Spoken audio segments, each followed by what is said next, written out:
Today I'd like to talk to you about the share market 101. Now, the beauty of the share market is that as an investor, you can actually get started with really quite small amounts, which is very good for those people who are trying to gradually build up their wealth. And as long as you buy good quality investments, time will generally take care of them. Now, the Australian share market has been going for about 118 years, or that's as much data as we have on it.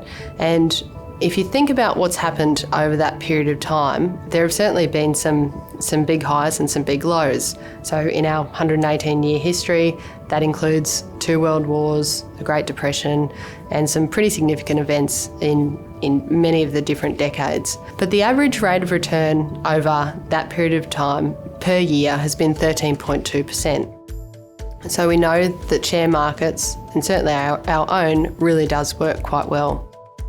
Now, diversification is key when it comes to trying to give you a smoother ride and hopefully a bit better overall rate of return with your investing.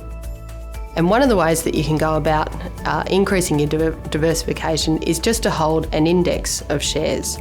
Now, what this means is you've really got a basket of a particular spread of shares. So it might be the top 50 shares or companies that we have on our stock exchange, or it might be the biggest 200.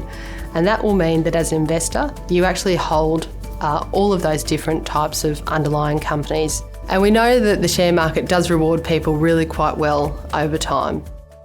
The last point I'd like to make is that it's really important to keep your investment costs to a minimum. So that includes any capital gains that you might be generating by buying and selling and trading, and that also includes any of your brokerage costs.